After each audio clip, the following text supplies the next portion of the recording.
So my name's Alex Bertram. I work at a company called Be Data Driven. We're based in The Hague. I'm going to share a couple things about Renjin today. I realized about halfway through preparing the slides that I have maybe 2 to 3 presentations actually. So I'm going to skip quickly over some subjects, and if you're interested, then we can come back to them during the questions or later in the afternoon. But today I'd like to introduce Renjin very briefly, and then I want to talk about the role of compilers in the Renjin project. And then give kind of an example of 3 ways in which we use compilers to make Renjin possible, and give some examples of how they work and what role they play in the project. So first up, what is Renjin? Renjin is the JVM-based interpreter for the R language. It's written in Java. It runs on the Java virtual machine. Basically, it inherits a large amount of code from GNU-R, so nearly all of the packages with some light modifications. Also, the amazing Nmath library and the APPL library, we've incorporated those into the project. Basically, what we're replacing is the GNU-R interpreter, the bytecode compiler, the garbage collector, and the other infrastructure that actually runs the code. So Renjin has an interpreter, an AST interpreter. It has a just-in-time compiler, and it runs on the JVM, which provides garbage collection and other runtime support. So Jan was talking about how quickly time flies and the realization that we've been working on this for a while, and the same is true with Renjin. I think it was about 8 years ago that I threw up something on Google Code at the time because I was working for a customer and trying to get a random forest model to run on their servers, and I could not for the life of me get a Fortran compiler to build on Solaris 8 or something. And so I thought, you know, wouldn't it be great if this all ran on Java like the rest of our projects? How hard could it be? It's famous last words. But I put up something. I had I got something running quickly. Put it on Google Code, and before I knew it, people were looking at it. And I got an email from Helena 8 years ago saying, "Dear Mr. Bertram, I am looking at your project, but are you aware that it runs 50 times slower than GNU-R in this piece of code?" I was not aware of that. So I learned a lot about compilers and about runtimes over the last 8 years, 9 years, mainly through groups like this, gathering through like this, from Jan and from others. So it's really a privilege to be here. But in the meantime, Renjin has grown up. It works, it runs, people use it. We've just put up a new website that focuses on some of the case studies of how people, companies, researchers use Renjin to, for example, deploy their code together with our applications on the cloud so they don't have to install Fortran compilers, for example. We have, for example, it's incorporated in a business intelligence suite that's used to supplement a commercial software product with the ability to run R in their product. So it's quite cool to see the project actually kind of come together. And I want to talk a little bit about how the project changed and what made that possible. Because when the project started, well, you had a bunch of C code over here. And I wanted it to run on the JVM. So I went over and I found the file that does do eval, and I went over to my terminal and I basically took that from C and I turned that into Java. And then I did that again for another file. And then some other people came along and they did it for some more files. And that got things working okay, but at a certain moment you start to realize how impressive this project is. And by this project, I mean GNU-R and the R ecosystem. So there's some of the code, like the interpreter, that's interesting to replace and to rewrite and to think about ways to improve it. But there's a lot of really good code that is not easy to simply rewrite. So all of the numerical analysis, there's been an enormous amount of thought that's gone into that.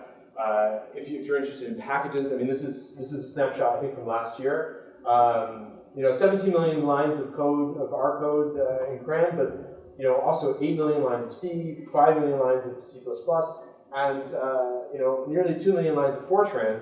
A lot of which is highly specialized domain knowledge. I mean, I wouldn't dare to try and rewrite that. So it became clear gradually that if this project was to work at all, there had to be some automation behind it. There had to be some kind of transformation, some kind of compilers, because otherwise, first of all, I would never have the time, even with a small group of people contributing, and also why would you want to do that? Why would we want to take the work of Martin Meckler and redo it, but worse, with all the same bugs that he's probably fixed over the last 20 years. So, yeah, we started very slowly to build some tooling around GCC, and so the way that I've learned that compilers work is that they take something high level like C code or C++, and they start turning it into simpler and simpler things. So I have an example here from one of our logging outputs from the NMath library. I don't know if you can see this, it's a bit hard to... But here on the left you have some C code, and GCC, what it does is it turns that statement, right? That's kind of a complex statement to understand, to analyze. So it's 3 statements there.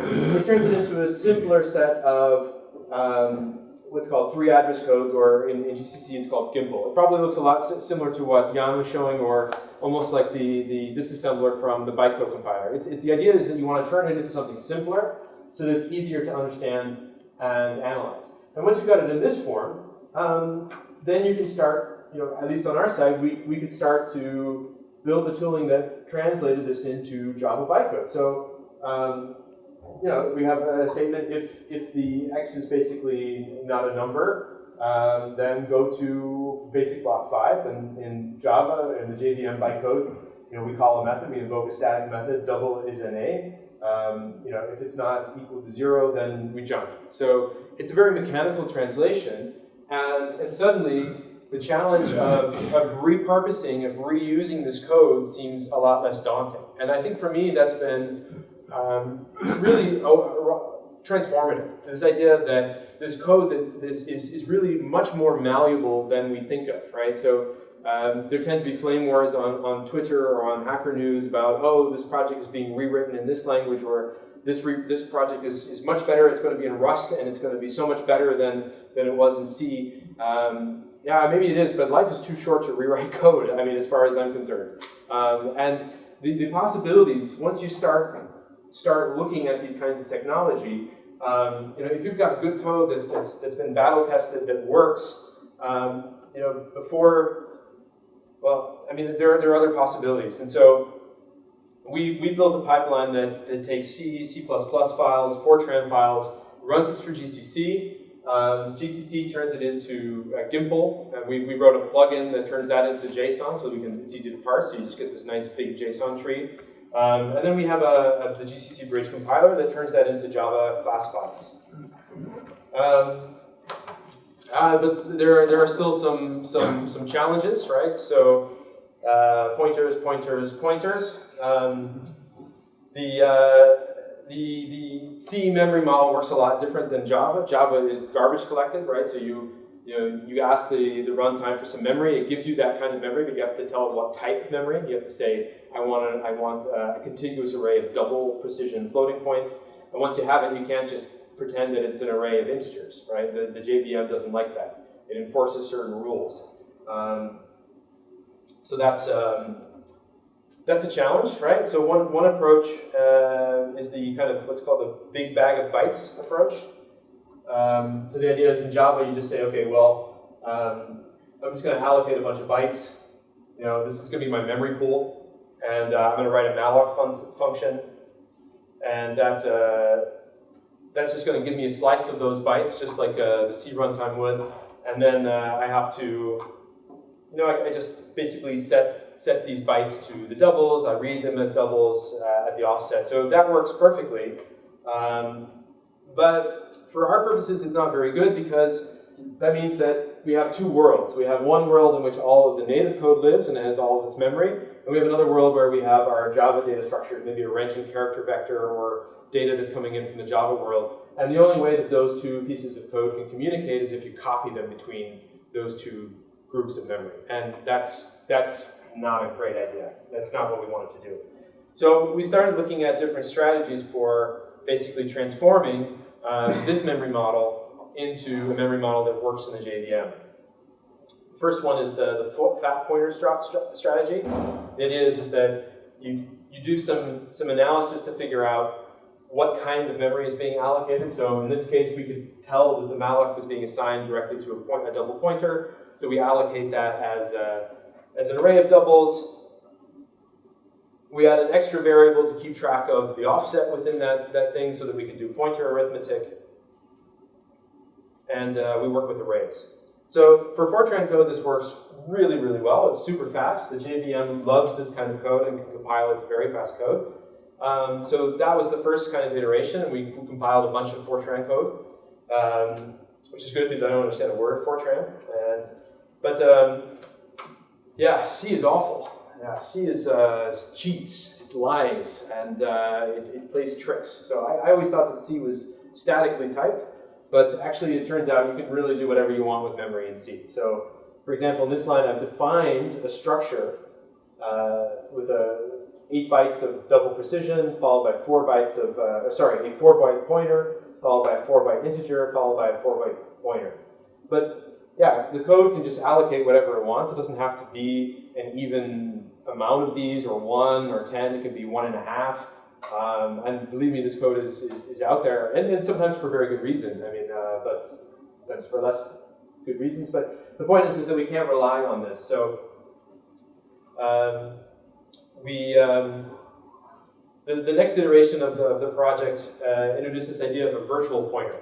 So the idea is that whenever we saw a pointer in C code or in Fortran or C++, we just said, okay, we're going to give you a Java object that knows how to do certain things. So for example, this object knows how to pointer plus, right? So if you want this pointer plus 8 bytes, it will give you a new pointer. If you want a byte, if you want to set a byte, if you want to set a double, if you want to set a float, whatever, we'll just do that. And so this allows us to work around and to paper over the differences between the memory models. So basically, D becomes a reference to a pointer interface. We have a helper method that allocates a pointer of type double, and we can use these. We call these as methods. Now, in this case, the JVM is pretty good. It will JIT this. It will unwrap this and turn this into pretty fast machine code. But sometimes it's not possible to. Sometimes it's not possible to determine what kind of memory is being used, or sometimes it's being used as a double. Sometimes it's being used as bytes. For example, the digest package, you give it an array of doubles, and it looks at that byte by byte by byte in order to compute the hash. So in those cases, we do see a performance slowdown. That's definitely a downside. But it does give us a lot of freedom, and this was kind of an upside that we didn't expect. Is that by basically substituting all of the pointers in these packages, in these 8 million lines of C code with these virtual pointers, we can do anything we want with character vectors, with double vectors, with R objects, right? So in GNU-R, they're working on a project right now called the altrep to allow, for example, a sequence of 1 million integers not to be stored as an array, but as a function which just gives you an individual value. Now, that does mean that a lot of code, C code, has to be manually updated to accommodate, right? Because it's not always going to be an array. Sometimes it might be stored somewhere else. But here we're able to do that automatically and basically transform the entire CRAN and bioconductor code base to work with a new implementation and optimized storage of the vectors. So that's an upside. The other thing we can do is that we can do some automated API migration. So, for example, one of the things that you'll see often in C code is that the code will allocate a pair list, and then shortly thereafter change it into a function call. Now, that's possible because in GNU-R, a function call and a pair list have the same memory layout. So all you're doing is setting a flag and saying, okay, this is not a pair list anymore, this is a function call.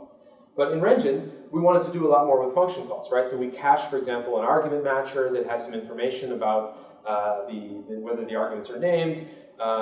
We cache the call site, so our memory layout is not the same. So all of a sudden we had a thing where it's like, first they tell you I want a car, and then they say, oh no, turn that into like a 747, right? So for us that was we can't do that. We can't do this set type of. But with automated transform, we can actually recognize that sequence.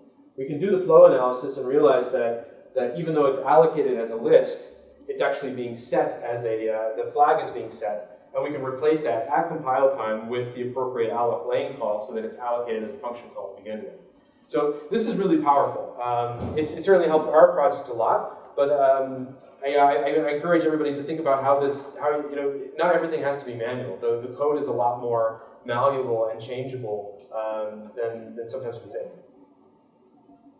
So the last example is we compiled the graphics and GR devices package to Java bytecode, but there's a problem for us is that those packages use a lot of global variables, right? So you set a graphics device and that sets the active device for the process, for the entire process. So if you're running on a web server and you want to generate charts concurrently or plots concurrently for two different requests, you can't do that, or you wouldn't be able to do that because they would be overwriting each other. But this is also a case where we're able to transform those global variables automatically to thread local variables. So this is kind of the pseudo Java. Basically we take where there's our current device is a global variable, and we replace that with a function call which says, get me the current device for this thread, which means that we're able to run multiple sessions concurrently and serve requests concurrently with a far lower memory overhead than if you would be running them in separate processes. Okay. So that's one example of how we're able to use these kind of compiler technologies to repurpose code, to take code that is excellent, that's high quality, and make use of it in new environments under new constraints. The next thing that I want to share is more of an experimental approach. So the GCC bridge, that's very much in production, and if you go to packages.renjin.org, you'll see all the beautiful G2 plots that are produced from this transform code. But what I want to share now with you is a bit more experimental. This is a just-in-time loop compiler for R. So it's very much along the lines with the same similar goals as to what we heard from Luke and from Jan this morning. The idea is, how do we take our code and analyze it and then optimize it to run it in a faster way. So this you can actually open up RStudio and just source this install script if you trust our web server, and load this as a package and just run this as kind of a toy in your R session. And basically what it does is that it's an optimizing compiler for R, but it's a very selective optimizing compiler. It sets its ambitions. The rationale is there's a lot of code that doesn't need to be fast in R, that's doing other things. But when we hit a loop with a large number of iterations, then we can be pretty confident that that's going to need to be fast. And what's more is that often these hot paths, they tend to be relatively simple. They don't tend to use a lot of dynamic dispatch or crazy stuff, as Jan said. So we have a better chance of being able to analyze that code statically. So the way that we do this, I want to introduce this by just looking at a very simple example of constant propagation. So constant propagation is a technique where you basically look at things that are known at compile time and just push them through your assignments in your code. So you'll see at the top we have two constants A and B, where A is assigned to a constant 3 and B is assigned to a constant 4. And then C is A plus B. So in this simple example, we can just push those constants down, right? So we can say, all right, every time I had A and B, I'm going to replace that with 3 and 4, and you keep going. So then you have this branch that becomes constant, right? So then you don't even need to jump, and you know that this branch has to be taken, and you end up with a completely optimizing all the code. So that's just a super simple example, but that's kind of the traditional role of constant propagation. But what's fascinating is that you don't need to you can use this for more than just constant values. You can use this for other properties, right? So things like types. So maybe we don't know what A and B are, but maybe we know that they're both double vectors of length 1, right? And if we know that, and we have a set of rules about R's built-ins, then we can make some deductions in the same way that we propagated those constants, right? We know that if you have two double precision vectors without attributes and you add them together, you're going to get a double of length 1 without any attributes. We know that absolutely. In the same way that we know that if you, then C is now a double of length of 1. And so then you know that C times 2 is still a double of length 1. So we can take things that we know about various values and various values and use that to specialize the R code to compile that down to something more efficient.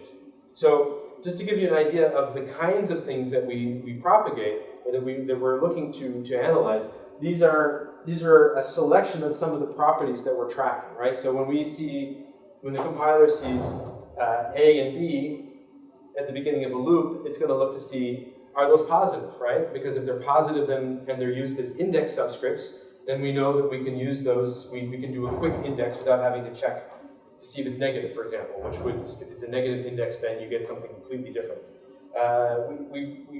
Do we know that it has a non-zero length?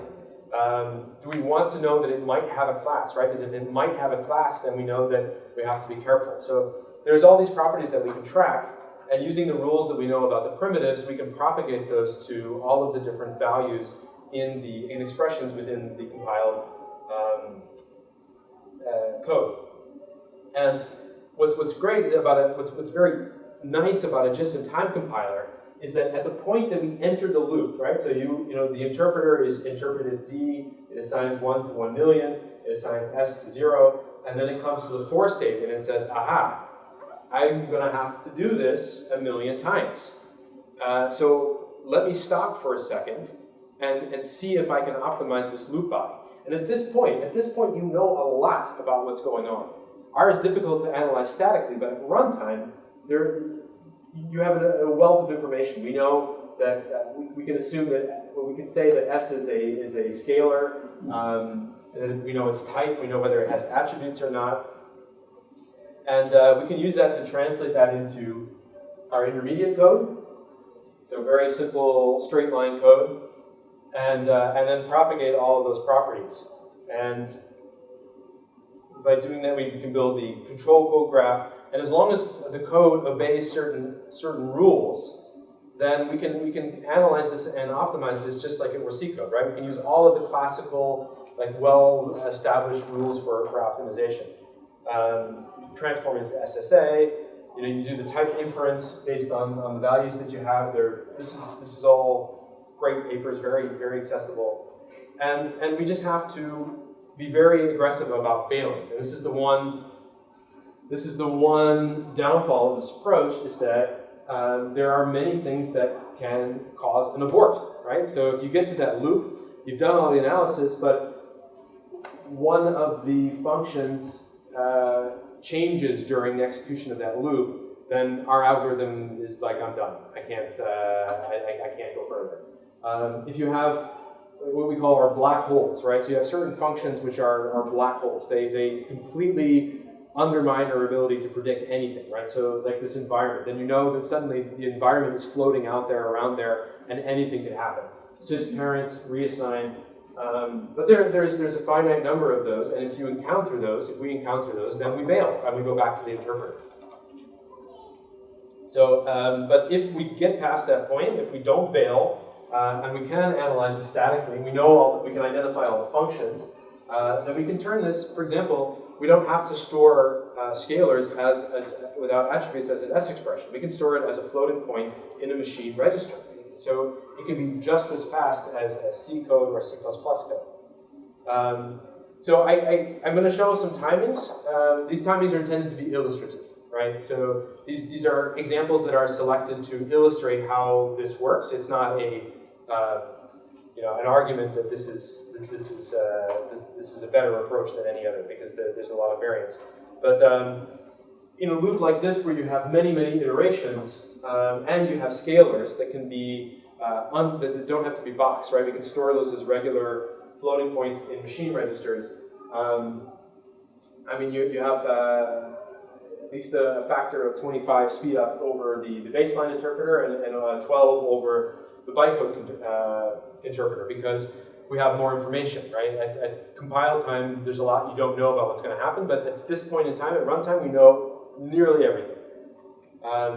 If you add S3 dispatch into the mix, then I mean you can make this example as explosive as you want, but the compiler it can deduce it knows that X now has the class of foo, so it can statically recognize that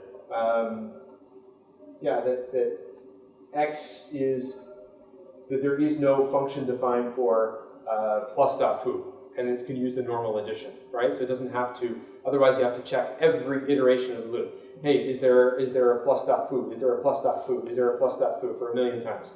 So if you can assess at compile time that there is no plus.foo, then now you have a speed up in the area of 60 times, right? So it's very powerful.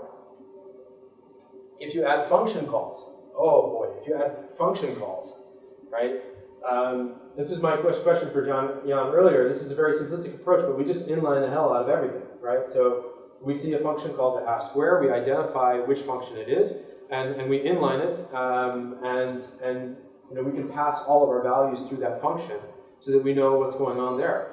And so then you have no overhead, you have no promises, but again, it's limited in the sense that if one of these arguments was stop with side effects, then we'd have to give up, right? So we can only do this inlining if we can be sure that the arguments have no side effects. So some significant limitations. So this is a now I find micro benchmarks very, very hard, but what we did was we collected some samples from the RCPP website where they have like, oh, this is the R version, here is the C++ version.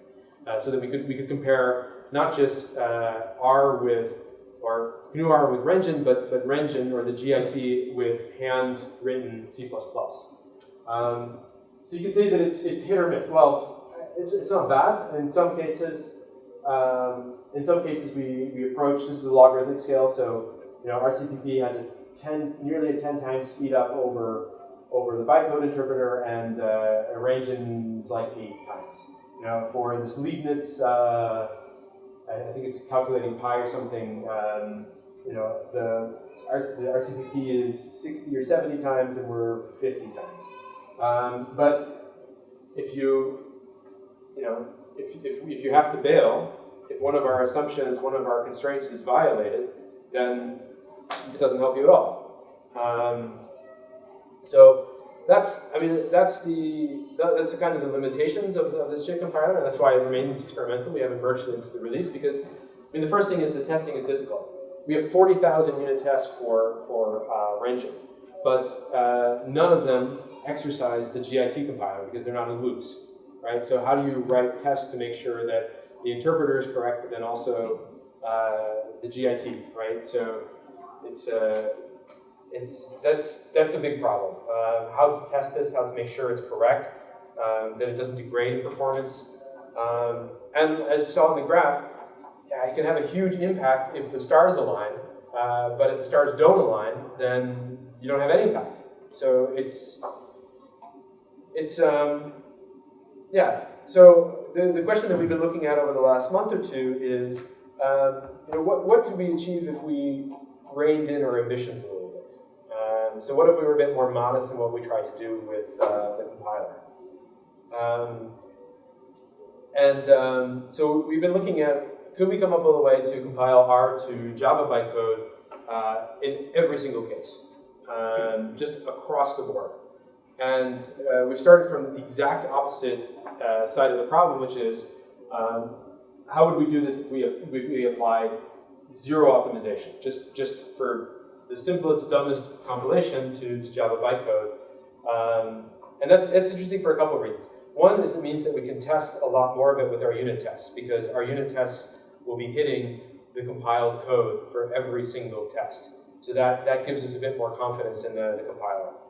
The second thing is that apart from the performance benefits, it comes with huge developer upsides. So already I can open up IntelliJ and I can debug C and C++ code, step through breakpoints and examine variables because it's just compiled to Java. And if I can do that with R, then that's also kind of a big win. Just being able to use the normal Java profiler so that R actually would become a first-class Java language. So for us, that's also an interesting aside from the performance. So we built this ahead of time compiler, which just it basically does what the bytecode compiler does for GNU R. It maintains a pool of S expressions that are needed to pass through as function calls. And we use the Java bytecode the best that we can. So you'll see here there's an evoke virtual to evaluate the function, to look up the function basically. This is accessing a constant from the constant pool because we need to pass the original call to the caller, and then creating promises from the environment and passing that to the function that we find. So this almost passes all of our tests, and we see about a 20 to 30% speed up, which is okay. The code size is a lot bigger, so we need to work on that, right? The zip file goes from I think 25 megabytes to like 40 megabytes, just because we have these huge constant pools and a lot more bytecode. But the JVM is pretty good about managing that for us. So that's something that's going to be rolled into the new release, just so that for ease of debugging, so that people it's like a first-class citizen on the JVM. And then we're turning our attention to what we can do, what kind of optimizations can we apply on top of this. And so this involves basically extending some of these models, these constant the tools to accommodate the quirks of the R language. So, for example, this whole question of having the C3 form plus C, right? So in this context, the first context, we resolve to a function, and in the second context, we resolve to the local variable. So one way to do this is to actually rewrite this in our intermediate code as an assignment to C as one, but then to treat that function with that variable that's used in the function call as a completely separate variable.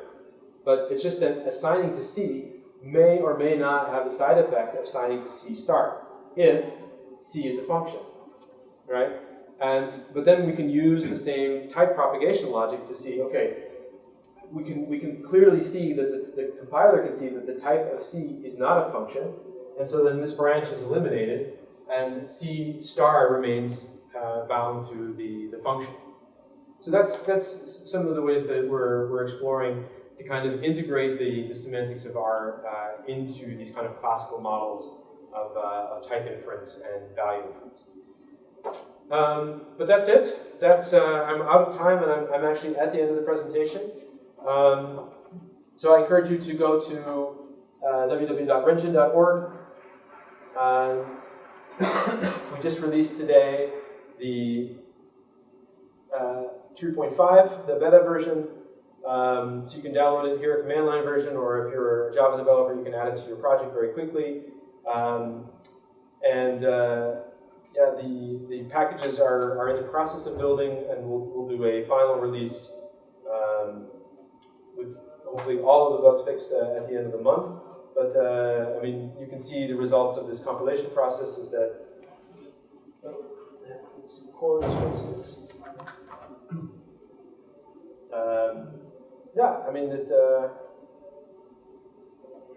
works mostly.